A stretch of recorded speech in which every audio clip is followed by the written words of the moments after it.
Minister झालेली अशी मंडळी या समाजाचं भलं करू शकत नाही, ते लक्षात घ्या. आणि त्यामुळं अशा मूर्खांच्या नादी लागण्यापेक्षा आंबेडकर चळवळीमध्ये आपलं सूत्रबद्ध पद्धतीने काम करायचंय. आंबेडकर चळवळ गतिमान करायची असेल तर मागची चळवळ गतिमान का झाली? बाबासाहेबांच्या काळात ती चळवळ गतिमान का होती? कारण एक अत्यंत हुशार एक विद्वान माणूस या चळवळीचं नेतृत्व करत होता. आणि त्यानंतर आपण पाहिलं की बुद्धाच्या हातामध्ये चळवळ गेली आणि या चळवळीचं वातेडं झालेलं आपण पाहिलेलं.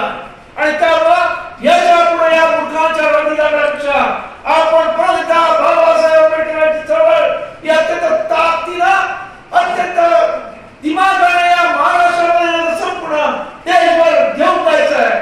आज बाबासाहेब आंबेडकरांना अख्ख्या देशातला 90% माणूस बाबासाहेबांना मागायला गेला. आपण पाहिलं असेल मध्य दिल्लीमध्ये मुसलमानांचे मोर्चे निघाले. गांधीचा मोठा होता, नेहरूचा मोठा होता, बाबासाहेबांचा मोठा होता, संविधान परभणीमध्ये जो आमचा आंबेडकरवादी भीमसैनिक शहीद झाला तो काय बाबासाहेब आंबेडकरांच्या जातीतला नाही, तो वडार समाजाचा आहे. त्यामुळे आज बाबासाहेब आंबेडकरांना मानणारा माणूस हा सर्व जाती धर्मामध्ये आहे. या देशामध्ये जो बाबासाहेब आंबेडकर असतो, जो आपल्यावर झालेल्या अन्यायाला तोड फोडण्यासाठी बाबासाहेब संविधान हातात घेतो, तो प्रत्येक माणूस बाबासाहेब झालेला आहे. आणि त्यामुळे बाबासाहेबांचे हे विचार आणि बाबासाहेबांना मानणाऱ्या लोकांना एकत्र करणं हीच फक्त आपल्यामध्ये हीच आपली गरज आहे. आपण जर शिस्तबद्ध पद्धतीने आपण पोहोचलो तर पुढे खात्री आहे की आंबेडकरी चळवळीचा एक दिवस या देशाच्या या त्या दिल्लीच्या तख्त्यावरती या बाबासाहेब आंबेडकरांच्या विचाराचा माणूस पोहोचायचा राहणार आहे. फक्त आपल्याला शिस्तबद्ध पद्धतीने काम करायला पाहिजे. हे रवायच्या मागे लागण्याचा आता दिवस संपलेले आहेत.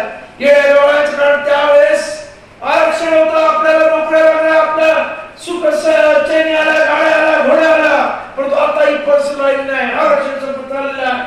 आपण पाहिलं असेल की आज IAS IPS मध्ये सुद्धा डायरेक्ट रिक्रुटमेंट केली जात आहे. पूर्वी UPSCच्या नावाखाली लोक म्हणजे त्या परीक्षा देऊन लोक जायची, पण आता तसं नाही. आता काल परवा UPSCने एक GR काढला. याच्या पुढे कुलगुरू सुद्धा काही त्यांच्या इंटरव्ह्यू होणार नाही. सरकार ठरवायचं तो कुलगुरू त्या युनिव्हर्सिटीचा अशा पद्धतीने अत्यंत महागाच्या ठिकाणी लोक आता आपापली माणसं बसवणार आहेत. हे सर्व चाललेलं आहे. या देशामध्ये चाललेलं षडयंत्र आहे की प्रत्येक मानाच्या लोक या ठिकाणी मनुवाद्याची माणसं भरून ठेवायची. अशा वेळेला आपल्याला अत्यंत विचारानं अत्यंत सिस्टमॅटिक पद्धतीनं याला तोंड द्यावं लागणार आहे. यांच्या विरुद्ध लढायला लागणार आहे. आणि यासाठी आपल्या सर्वांना मजबूत ताकदीनं एकत्र येऊन काम करण्याची गरज आहे. आज मला आनंद वाटतोय की आज प्राध्यापक डॉ. सूर्यवंशी असतील अशी आता सुशिक्षित मंडळी अनेक मंडळी सुद्धा रिपब्लिक सेनेमध्ये हळूहळू जॉईन होत आहेत. त्या दिवशी नगरची मंडळी होती मुंबईमध्ये, आम्ही सुद्धा रिपब्लिक सेनेमध्ये येतोय. सोलापूरची मंडळी येणार आहेत. अनेक लोक अनेक जिल्ह्यातून या रिपब्लिक सेनेमध्ये आता प्रचंड मोठा असा ओढा रिपब्लिक सेनेमध्ये लागणार आहे. परंतु त्यासाठी मी आपल्याला या इथे सांगतो की इथे रिपब्लिक सेनेमध्ये आलेला प्रत्येक माणूस कुठचाही सुद्धा नसतो, कुठचाही नवीन नसतो, हे लक्षात घ्या. त्यामुळं पहिल्यांदा मी राजी आहे. 20 वर्ष झाली तू माझ्याशी प्रामाणिक असेल, पण नुसता प्रामाणिकपणा चालत नाही. चळवळ वाढवणारा माणूस पाहिजे. आंबेडकर त्यामुळे मी 20 वर्ष आहे, 25 वर्ष आहे, त्यापेक्षा तुझं काम काय आहे, तुझं काम बोललं पाहिजे हे आपण लक्षात घ्या.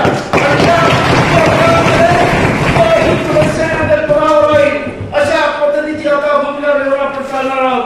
आणि यासाठी आपल्या सर्व पहिल्यांदा शिस्तभावाची पहिल्यांदा प्रत्येकाने या पक्षाचा पद्धतशीरपणे क्रिया स्वीकार करता झाला पाहिजे. जो माणूस या पक्षाच्या पदावरती येणार असेल तो माणूस तो कुठेही असो, तो विद्यार्थी संघटनेमध्ये असो, कामगार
रिप्रसेमध्ये येऊ पाहत आहे, तेव्हा या सर्वांना बरोबर घेऊन एक प्रचंड ताकद आपल्याला सर्व जाती धर्माच्या लोकांना घेऊन करायची आहे. आणि म्हणून आपल्या सर्वांना माझी विनंती आहे की इथून गेल्यानंतर संध्याकाळी तर आपला नामविस्ताराचा एक प्रचंड मोठा कार्यक्रम ज्याच्यामध्ये या सर्व लोकांचे हा